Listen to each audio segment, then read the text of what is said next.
गणपति बप्पा मोरया। आइए आज आपको बताते हैं कि मूषक कैसे बना गणपति जी का वाहन। एक बार असुरों का एक बड़ा भयानक राजा गजमुख था। उसने चारों ओर आतंक मचाया हुआ था। वो सभी लोगों में धनवान और शक्तिशाली बनना चाहता था। साथ ही साथ वो ये भी चाहता था कि सभी देवी देवता उसके वश में हो जाएं और वे सब उसकी पूजा करने लगें। और ये वरदान पाने के लिए उसने भगवान शिव की तपस्या की। वो अपना सारा राजपाट छोड़कर जंगल में रहने लगा और बिना भोजन पानी किए दिन रात भगवान शिव की तपस्या में लीन हो गया। फिर कुछ सालों के पश्चात भगवान शिव ने उसकी तपस्या से प्रसन्न होकर उसको दर्शन दिए। तब उसने भगवान शिव के सामने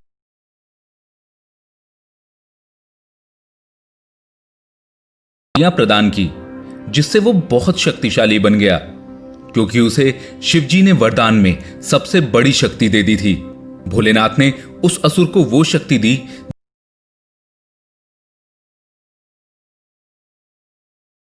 असुर गजमुख आतंक मचाने लगा।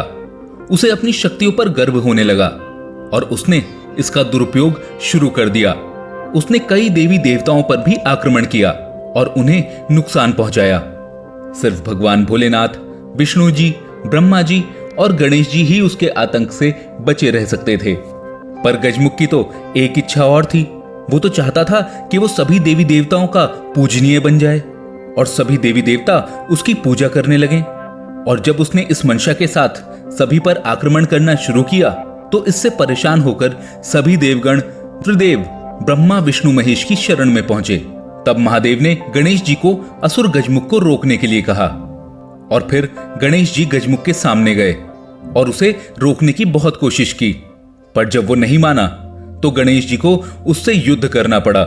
इस युद्ध में गजमुख बुरी तरह से घायल हो गया, पर वो जानता था कि उसे किसी भी शस्त्र से नहीं मारा जा सकता, क्योंकि उसे तो भगवान भोलेनाथ से वरदान प्राप्त है। इसीलिए वो युद्ध करने से बिल्कुल पीछे नहीं हटा। और फिर देखते ही देखते उस युद्ध भूमि पर उस राक्षस ने अपने आप को एक विशाल मूषक के रूप में बदल लिया। वो गणेश जी की ओर हमला करने के लिए बहुत तेजी से दौड़ा, पर जैसे ही वो गणपति के पास आया, गणेश जी कूदकर उसके ऊपर बैठ गए और गणेश जी ने उस गजमुख को जीवन भर के लिए मूषक के रूप में बदल दिया। गणेश जी के साथ होने पर उसे आत्मज्ञान की प्राप्ति हुई। वो गणेश जी के आगे नतमस्तक हो गया, जिससे प्रसन्न होकर गणपति ने उसे जीवन भर के लिए अपना वाहन बना लिया। इसके बाद जहां गणेश जी वहां मूषक, और तभी से गणपति जी को मिला उनका वाहन मूषक। बुधवार के दिन गणपति जी की पूजा और उनका ध्यान अवश्य करना चाहिए। और जब आप गणपति जी को भोग लगाएं तो मूषक राज को भी जिमाना ना भूलें। गणपति बप्पा मोरया।